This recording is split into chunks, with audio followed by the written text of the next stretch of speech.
Bendiga a todos. Muy feliz culto de familias en Victoria, porque cuando la familia ora unida, adora unida, permanece unida. Yo quisiera que buscásemos en nuestra Biblia en Marcos capítulo 9. Marcos capítulo 9, versículos del 14 al 23. 14 al 23.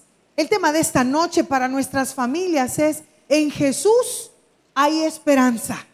En Jesús hay esperanza. Muchos de nosotros estamos empezando el año, pero tenemos problemas graves en la familia, porque Satanás muchas veces no está contento, y cuando nos debilitamos espiritualmente, él aprovecha para meterse, para tocar a un miembro de la familia, y esto se vuelve hasta cierto punto una carga por un vicio, un hijo tal vez en drogas, una hija en rebeldía, una esposa que se ha retirado, un esposo que se ha retirado. Pero la palabra de Dios es fiel y justa para darnos la respuesta a cualquier problema que nuestra familia sufre. Y en Marcos capítulo 9, versículos del 14 al 23, dice así la palabra de Dios: en el nombre del Padre, del Hijo y del Espíritu Santo. La leemos, versículo 14. Cuando llegó a donde estaban los discípulos, vio una gran multitud alrededor de ellos y escribas que disputaban con ellos. Y enseguida toda la gente, viéndole, se asombró y corriendo a él les saludaron. Él les preguntó: ¿qué disputáis con ellos? Y respondiendo uno de la multitud dijo: Maestro, traje a ti mi hijo, que tiene un espíritu mudo, el cual donde quiera que le toma, le sacude y echa espumarajos y cruje los dientes y se va secando. Y dije a tus discípulos que lo echasen fuera y no pudieron. 19. Y respondiendo él les dijo: oh generación incrédula, ¿hasta cuándo he de estar con vosotros? ¿Hasta cuándo os he de soportar? Traédmelo. Y se lo trajeron. Y cuando el espíritu vio a Jesús, sacudió con violencia al muchacho, quien cayendo en tierra se revolcaba, echando espumarajos. Jesús preguntó al padre: ¿cuánto tiempo hace que le sucede esto? Y él le dijo: desde niño. Y muchas veces le echa en el fuego y en el agua para matarle. Pero si puedes hacer algo, ten misericordia de nosotros y ayúdanos. El 23. Jesús le dijo: si puedes creer, al que cree, todo le es posible. Oremos. Padre celestial, a esta hora, Cristo bendito, te damos las gracias, porque como familias en Victoria estamos aquí presentes en este primer culto del año 2019. Ahora, Señor, oramos por cada uno de los que estamos aquí, de los radioescuchas, de los televidentes, de los cibernautas. Oramos por cada familia, Señor, para que esta tu palabra sea una semilla que brote, que lleve mucho fruto de esperanza a cada quien que la necesite. Bendícenos el resto de la noche, pues es en el nombre de Jesús que hemos orado. Amén y amén. Pueden sentarse, hermanos. En Jesús hay esperanza. Hace como 3 años, en un lejano país en Noruega, hay una isla que la utilizan mucho en el lugar para hacer campamentos. Y de repente hubo un joven terrorista que fue reclutado a través del internet, y él, con ideas políticas y con el futuro de su país y con lo que hizo, creyó que iba a salir de lo que el país estaba pasando, que era una situación económica como todos los países del mundo. Este joven decidió hacer unas bombas caseras y la fue a poner, por decirle algo, a la Casa Blanca, a donde estaba el primer ministro. Ese país tiene reyes y entonces hay ministro, primer ministro. Pero en lo que él hizo eso, él sabía que en esta isla habían más de 100 de jóvenes que estaban en un campamento enseñándoles la superación, para que cuando llegasen a la universidad los jóvenes pudieran optar por carreras que pueden ayudar y levantar a aquel país, que es un país pues muy estable.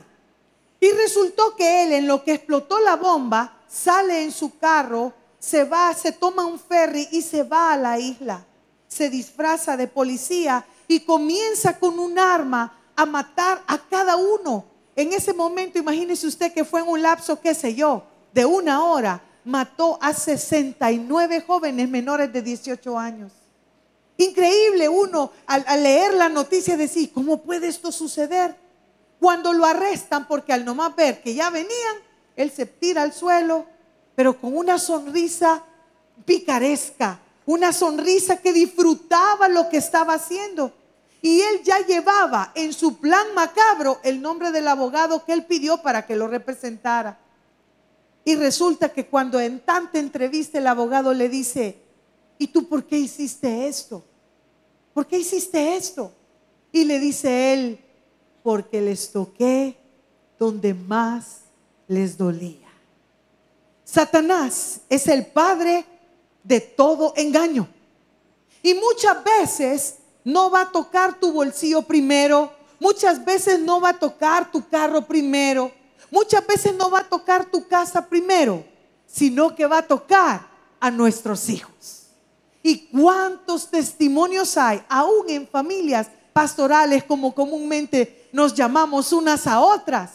Satanás va detrás de aquel hijo, de aquella hija, como sucede en este pasaje. Si usted retrocede un poquito en el mismo capítulo, en los versículos del 2 al 13, Jesús había escogido a Pedro, a Jacobo y a Juan, y habían subido al monte en donde sucede lo que sucedió, valga la redundancia, la transfiguración de Jesús. Y estos 3 apóstoles fueron testigos. Y bajó y vieron a Jesús platicar con Moisés y vieron a Jesús platicar con Elías.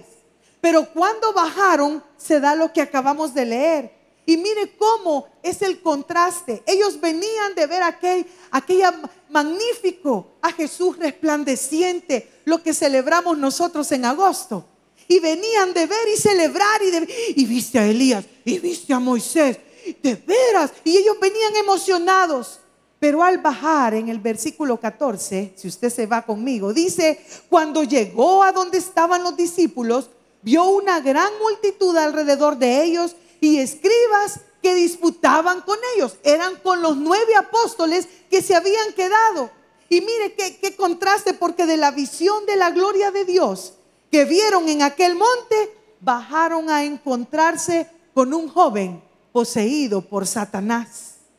De la compañía de Moisés y Elías, lo cual ellos pudieron contemplar hablando con nuestro Señor, pasaron a estar en medio de los escribas e incrédulos. Del esplendor y la belleza de la transfiguración, volvieron a las escenas de dolor, debilidad y miseria. Del gozo y la sensación de triunfo que sintieron los 3 discípulos en aquel monte, fueron al encuentro de los otros 9 que se encontraban inmersos en una situación bochornosa y de fracaso. Muchos podemos cantar y entonar en cada culto que vayamos, pero muchos de nosotros cuando llegamos a nuestros hogares vamos a lo mismo. Vamos a ver aquella simpleza, tal vez en la pareja. Vamos a escuchar los pleitos de nuestros propios hijos. Vamos a ver aquel hijo o hija rebelde que está siendo, digámoslo así, no poseída, pero zarandeada por Satanás, zarandeado por Satanás, en una situación que muchas veces la familia no tiene paz. Y muchos decimos, solo cuando llegamos a la iglesia están tranquilos. Y las madres les decimos a los hijos, solo cuando están en la iglesia dejan de pelear. Pero cuando ya vamos para afuera, comienza aquella situación difícil, la cual no podemos controlar. Yo te tengo una respuesta en esta tarde. ¿Y cuál es, hermana Patti? Jesús es nuestra única esperanza. Tú que tienes hijos en vicios, que tienes hijos en drogas, que tienes hijas que se han ido de la casa, y tú dices, es que mire, hermana Patti, nunca me imaginé que esta muchachita, y tal vez la joven tendrá 19, 20 años, solo estaba esperando salir de casa para abandonarnos, para irse molesta conmigo, dice el padre de familia, con tanto esfuerzo que hicimos. Pues este señor, aunque no era una rebeldía voluntaria, su hijo estaba siendo atormentado. Y en el 17 dice la palabra: y respondieron uno de la multitud, respondiendo el padre: Maestro, traje a ti mi hijo, que tiene un espíritu mudo, el cual donde quiera que le toma, le sacude y echa espumarajos y cruje los dientes y se va secando. Y dije a tus discípulos que lo echasen fuera y no pudieron. ¿Cuántas veces hoy tenía una consejería preciosa con una señorita y me dice: hermana Patti, es que yo quisiera que mi prima cambiara, pero no cambia? Es que nosotros no lo vamos a cambiar. Es Cristo Jesús quien va a hacer la obra. Y por eso nos cansamos, gloria a Dios. ¿Por qué nos cansamos?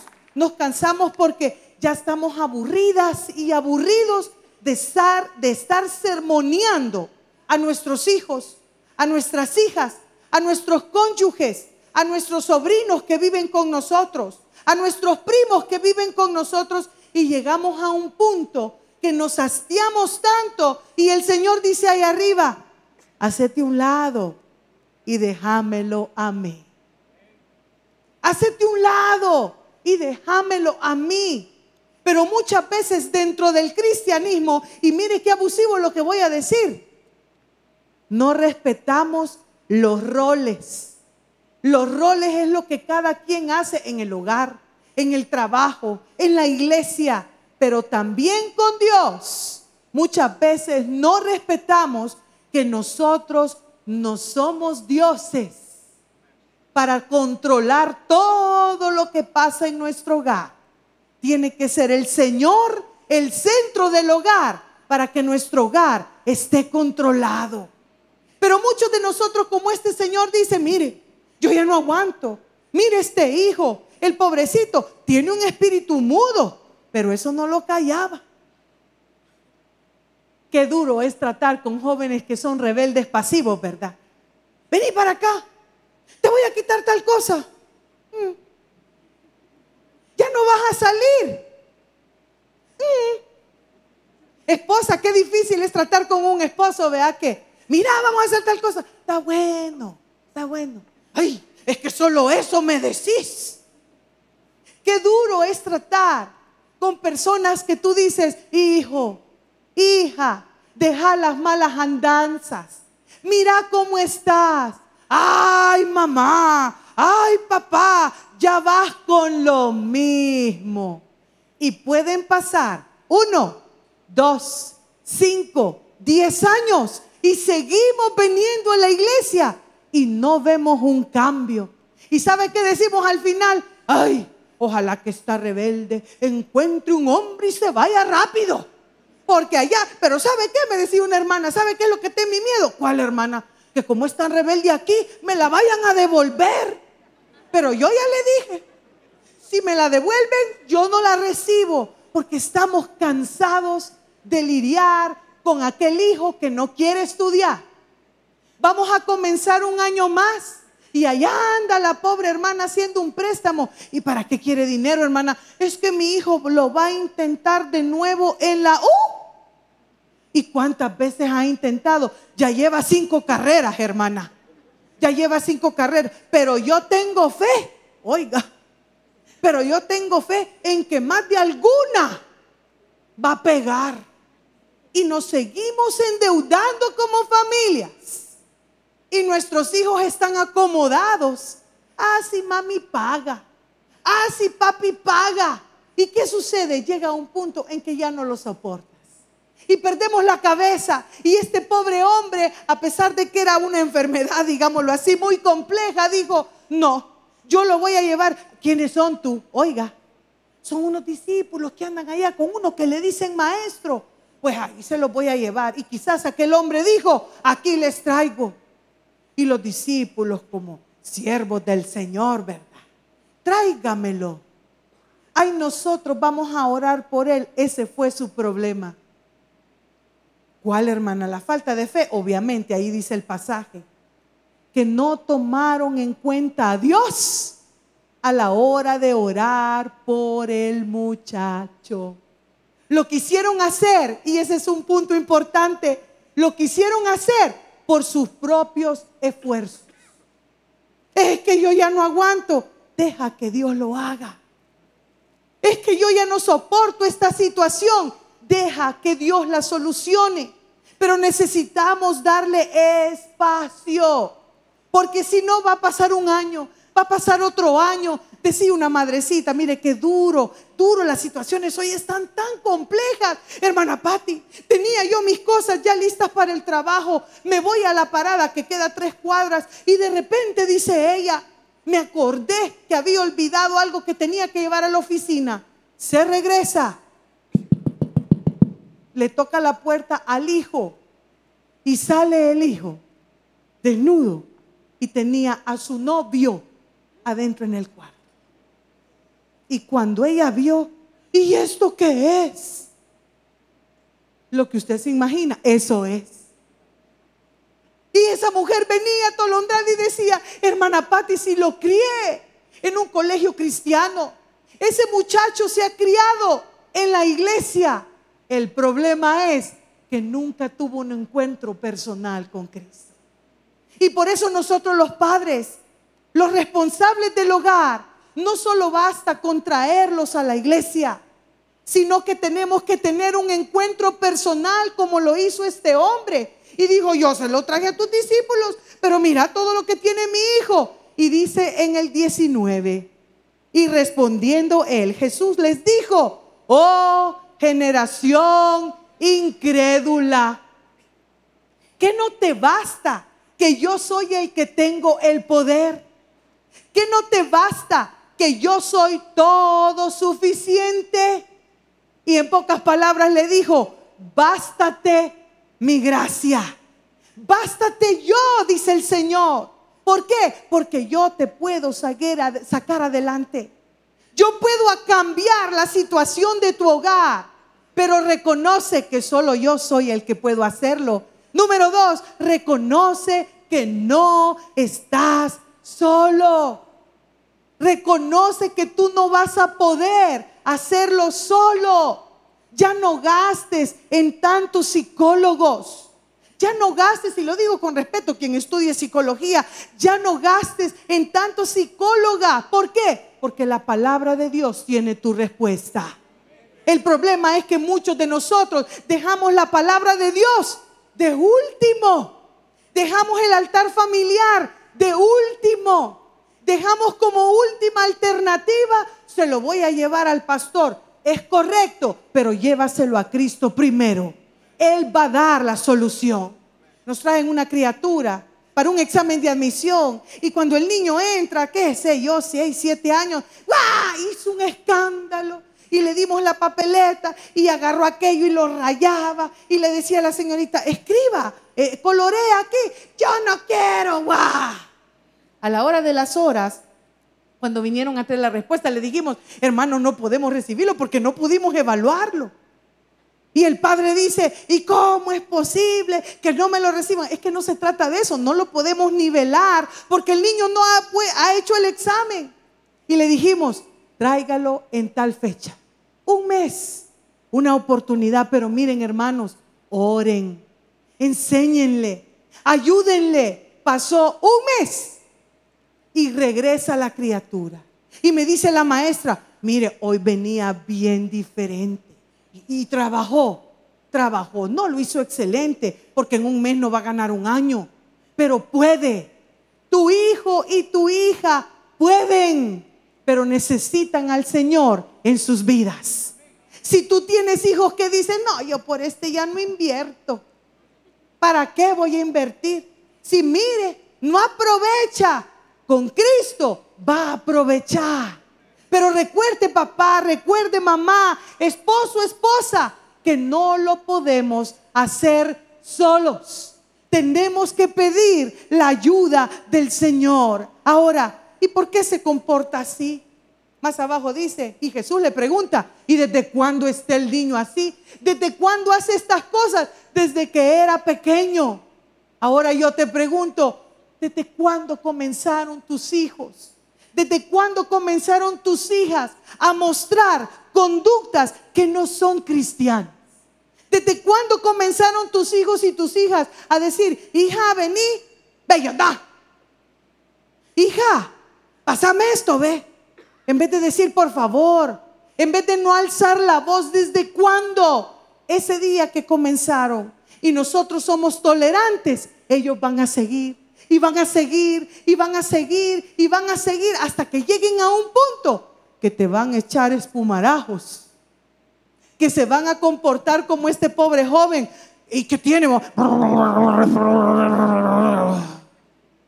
que se van a comportar con malas palabras. ¿Y sabes qué? Y te van a levantar la mano. Y no los vamos a poder controlar como este pobre muchacho. No lo podían controlar. Y mire, siga conmigo en la palabra, en el 20. Y se lo trajeron a Jesús. Pero vamos al 19 nuevamente. Y respondiendo él les dijo, oh generación incrédula, ¿hasta cuándo he de estar con vosotros?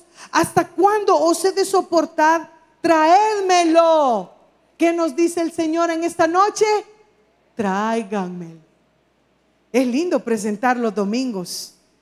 Son preciosos, vienen con sus mejores atuendos. Hay unas que son bien sonrientes, las niñas, y se ríen. Y las grandes chongas, porque hoy entre más grandes, más chiquitos, más grande sea el niño, la chonga es más grande que la cabecita, ¿no se ha fijado?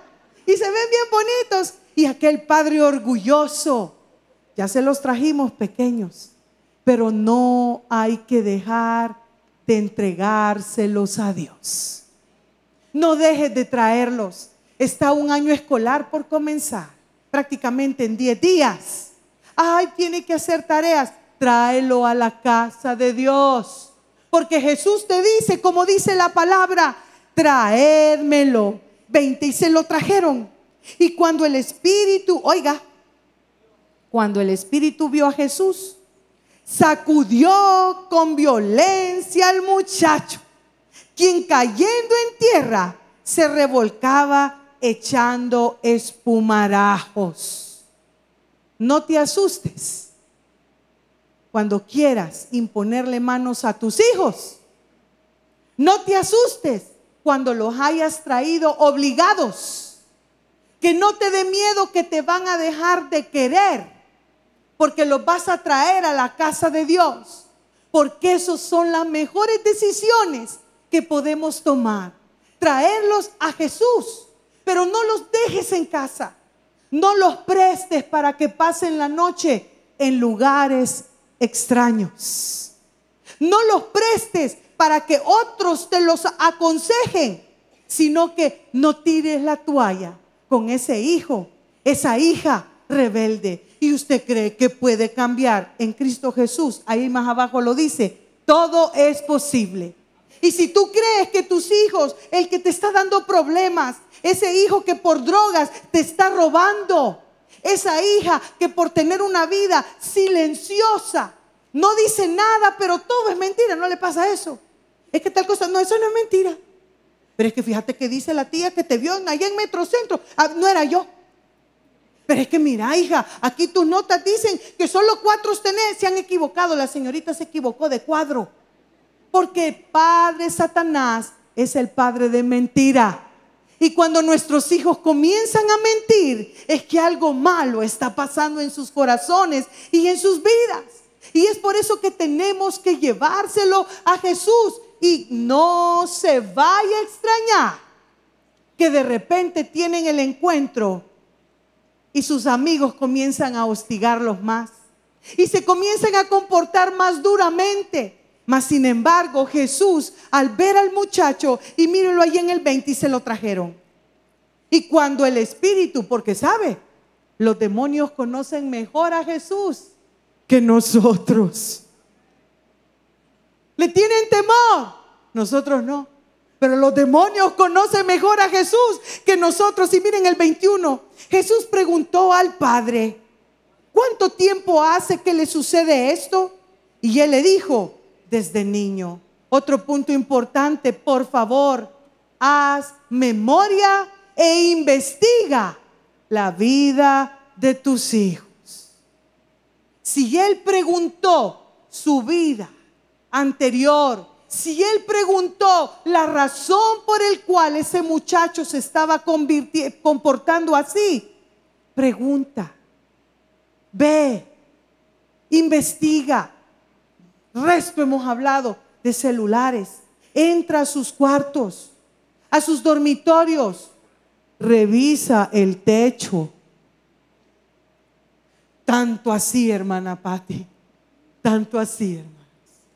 Revisa el balcón, revisa los vidrios, invita a sus amistades. Mira, ¿y por qué no traes a tu novio? ¿Y para qué va a venir? Para que le hagas mala cara, así dicen las niñas, para que le hagas mala cara y le hagas desaire. No, invítalo. Fíjate que voy a hacer unas pupusas. Vamos a ver, invítalo. A ver, invita a tu amiga. ¿Y para qué querés que venga? Si vos de todos modos querés meterte en mi vida. Sí, porque necesitas a Cristo en tu vida. Pero no se atengan, hermanos. Un año escolar va a comenzar. ¿Y a qué hora saliste de la escuela tú? A las 12, son las 7 de la noche. Y ahorita vas apareciendo. ¿Y de dónde venís? De rondar la tierra, ¿verdad? Grandes primos con Satanás a veces. ¿Y de dónde venís vos? De rondar la tierra. De estudiar. Hermanos, ya no hay necesidad de rondar la tierra para estudiar. Si usted le paga internet en un teléfono, ahí tiene. Es que yo quiero una computadora. Cuidado, porque está abriendo puertas que después no vamos a poder manejar. Investigue la vida de sus hijos. Vaya a la escuela y pregúntele, mire, maestra, ¿y usted cómo ve al niño? Pues mire, hermana, se ha descuidado. Fíjese que se escapa de clase. Ya tiene usted una idea. Fíjese, hermana, que tengo este problema. No me trae tareas. Ya tiene usted una señal. Pero ¿qué sucede? Esperamos a preguntar hasta que el año ha terminado. Hasta que va a traer el reporte de notas y ve el 1.1, el 2.3 y el 5. Y dice, señorita, pero mire, ¿y sabe qué es la queja más común para uno de maestro? Y a mí que nunca me mandaron a llamar. Pero si no le han mandado a llamar, vaya usted. Pregunte por el estado de sus ovejas. Pregunte por el estado de sus hijos. No dé toda la responsabilidad. Mire, aquí en la iglesia tenemos programas preciosos de escuela bíblica, preciosos. Pero nosotros aludimos a que, sí, ¿y a dónde está el niño? Allá lo mandé. Y entró. Y entró. Mire, qué dolor de cabeza para nuestros pastores. Porque papá, yo me acuerdo que decía, vayan a meterme a todos esos merodeadores, decía. Después dijo, allá afuera está en el club de los merodeadores. Y es cierto, hermano. Usted viene a un culto de viernes. Está el culto precioso. Pero allá afuera están felices todos. Están vendiendo algo para sus ministerios. Dios no quiere ministerios si antes no aprendemos de su palabra y de su doctrina. Y es importante que nos preocupemos, gloria a Dios, por eso. Porque ¿de qué sirve que tu muchacho venga y allá está comiendo chicle afuera? ¿De qué sirve que, vaya niños, voy a entrar al culto, les voy a dar $5, váyanse allá al súper y allá compran lo que quieren? Nos encontramos en la esquina. Tú aprendes, pero tus hijos no. Y posteriormente la carga se vuelve viceversa. Ahora, recordemos, Jesús es la esperanza. No puedes solo, necesitas de su ayuda. Haz memoria e investiga de dónde su conducta. ¿Por qué cambió tan drásticamente? Me decía otra joven en otra consejería. Fíjese que está tan rebelde que de repente cuando ya ha cometido el error, viene a donde el papá y la mamá y los abraza porque bien sabe lo que ha hecho. Y me da cólera, dice, porque mi papá no le dice nada. Ay, deja la bicha tú. No la estés molestando. a veces hasta con otras palabras. Ay, déjala vos, no te amargues. Si no, tanto que le insistís, que la vas a amargar igual que vos, le decimos. Mas sin embargo, Dios manda señales y como dicen Romanos, todo nos ayuda a bien. Ahora, me encanta porque sigue el versículo y dice en el 22, el Padre sigue hablando y muchas veces le echan el fuego y en el agua para matarle. Pero si puedes hacer algo, ten misericordia de nosotros y ayúdanos. Si tú tienes problemas en tu hogar, la petición de esta noche tiene que ser, por favor, Señor, ten misericordia de nosotros y ayúdanos. Ten misericordia de nosotros y quítale esa rebeldía a este hijo, a esta hija, a este esposo, a esta esposa. Pero por favor, y el Señor muy sabiamente como todo poder, dice, Jesús le dijo, si puedes creer, al que cree, todo le es posible. Si tú quieres un cambio, tienes que entregárselo al Señor. Ya no te pongas en el centro. Si tú quieres un cambio en esas conductas, por favor, ten fe. Ese fue el problema de los apóstoles. No tuvieron fe a la hora de imponerle manos a ese muchacho. Y sigue la palabra del Señor. Y mira aquí en el 24. E inmediatamente, oiga, el padre del muchacho, ¿qué hizo? Clamó. Y dijo, creo, ayuda mi incredulidad. ¿Qué hizo con eso? Dijo, mira, yo creo, pero ayúdame. Ayúdame. Yo no te voy a soltar. Ayúdame. Nosotros conocimos a unos pastores en Guatemala hace casi 40 años. Pastores, fieles misioneros americanos. Y recuerdo que solo tuvieron, creo que solo son 2 hijos, una hembra y un varón. Y el pastor oraba todos los días por su hijo. Un hijo muy elegante, rubio. En aquellas épocas eran otros tiempos en Guatemala, en donde llegaban los misioneros a toda parte de Latinoamérica y comenzaron a orar. Y oraron, y oraron. Pero él entre más oraba, se comportaba más rebelde. Entre más oraba, como diciendo, vea, te estoy haciendo un favor, mamá, voy a ir a la iglesia, pero después de la iglesia me vas a dar permiso porque me voy a ir con mis cheros. Él era de ese tipo y los padres eran muy nobles. Y resultó que oraron hasta que un día el muchacho dijo, yo no quiero nada con el evangelio. Yo me voy, me regreso a los Estados Unidos porque yo no quiero ser misionero ni andar predicando. Yo no quiero nada de eso para mi vida porque estoy aburrido de iglesia, porque estoy aburrido de escuchar predicaciones, porque estoy aburrido de leer la Biblia. Esos son los jóvenes. Porque estoy aburrido de estar orando y que mi papá va a ir, porque él era muy dado a eso, al campo blanco, y voy a irme al lugar de los pobres a llevarle. Yo ya no quiero nada. Y se fue para los Estados Unidos. Estando allá, encuentro un trabajo como todo joven, ¿verdad? Que era de reparar y de pintar casas. Y pone una escalera y él no era, bueno, ya está señor, pero igual era joven, era delgado. Y pone la escalera y da un mal paso. Y se cae con toda y escalera y se daña la columna. Hasta la fecha de hoy, que han pasado, qué sé yo, 45 años, esa columna ha sido su aguijón. Es un gran predicador de la palabra. Es muy radical, es muy conservador. Y después de ver a aquel gringuito guapo con el pelo, la cabellera larga, porque era la moda de la época, verlo subirse a un púlpito y predicar con qué autoridad y predicar con qué poder, porque solo Cristo lo pudo cambiar. Y tuvo que llegar a un punto en que le puso un aguijón en su vida, como lo hizo con Pablo, y le dijo, esto es para que te acordes que yo te voy a sanar en su momento dado. pero que yo soy tu Dios. Y que ahorita me muestras rebeldía, pero yo soy el único que te puede transformar. Madrecita, perdóneme lo que le voy a decir. Ore. No tire la toalla. Mande versículos. Pero hágase a un lado y deje que Dios obre con ese muchacho. Porque ¿de qué sirve que estés orando y el muchacho y la muchacha te amenacen? Pues ya me voy porque aquí no hay dinero. Toma, hijito. Cuidado.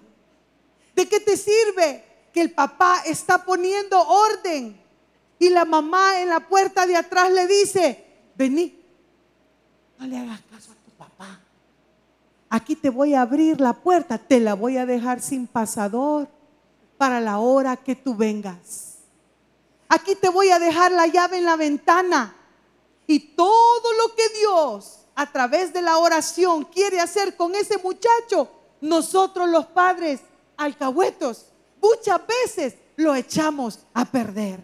Ahora pídale sabiduría a Dios. Y mire qué lindo el 25. Y cuando Jesús vio que la multitud se agolpaba, reprendió al espíritu inmundo, diciéndole, oiga, espíritu mudo y sordo, yo te mando, sal de él y no entres más en él. Y mira el 26. Entonces el espíritu, clamando y sacudiéndole con violencia, salió. Y oiga, y él quedó como muerto. De modo que muchos decían: está muerto. En el 27. Pero Jesús, tomándole de la mano, le enderezó y se levantó. Jesús termina lo que ha comenzado con nuestros hijos. ¿Por qué quedó como muerto? Porque él necesitaba comenzar de cero. Porque a Pablo lo botó de ese caballo y lo dejó ciego temporalmente. Muchos teólogos creen que sufrió de su vista toda la vida, porque le necesitaba mostrar a ese rebelde, a esa rebelde, a ese endemoniado, que solamente con Cristo lo podía levantar. Y me encanta cuando dice: y quedó como muerto. No, si mire cómo ha quedado, mire. Pero Jesús terminó y le dice, y qué precioso en el 27. Pero Jesús, tomándole de la mano, le enderezó y se levantó. Vamos terminando en el 28 y 29, cuando dice: cuando él entró en casa, sus discípulos le preguntaron aparte: ¿por qué nosotros no pudimos echarle fuera? Como tú te preguntas, papá y mamá, ¿y por qué nosotros no pudimos cambiarlo?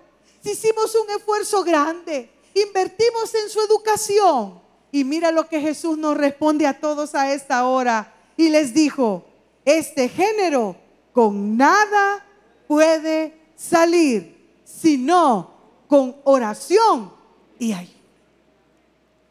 Hemos comenzado un año nuevo. Haz tu lista de peticiones.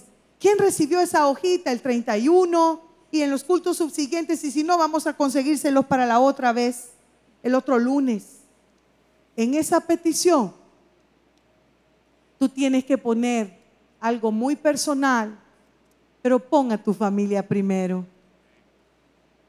Pon a tus hijos primero. ¿Y por qué lo dice? Porque tuve un padre que durante toda nuestra vida cristiana, ya casi 50 años, siempre llevaba sus peticiones. Y lo primero, llama, decía, a mis hijos y a mis nietos al pastorado. Llama a mis hijos y a mis nietos al pastorado. Y no se daba por vencido. Y me encanta y me encantaría volver a ver esa Biblia, deduzco que está en su dormitorio aún, en donde yo estoy más que segura que abriendo esa Biblia está esa lista. Si nosotros como padres andamos esa hojita, o como dicen en buen salvadoreño, vea, esa hojita dentro de la Biblia, y aún no le hemos escrito nuestras peticiones, te reto en esta noche a que llegues a tu hogar y en aquel silencio de comunión con el Señor, escribamos el nombre de cada uno de los miembros de nuestra familia para que el Señor sea presto. Y cuando el demonio llegue y quiere zarandear a tu hija y quiere zarandear a tu hijo, tenga padres como este padre que se dio cuenta que nada ni nadie podía hacer el trabajo que Dios hizo con él. Y aunque terminó enfermo, aunque terminó decaído, aunque terminó débil, Jesús todavía le dio la mano y lo levantó. Te invito en esta tarde a que inclines tu rostro y oremos como primer culto de familias en Victoria, dándole a Jesús el honor y convencidos de que solamente Él es la esperanza para nuestra familia. Padre Celestial, a esta hora venimos ante ti, Señor, en nuestro primer culto. Tal vez con problemas que nos agobian, que generalmente los problemas familiares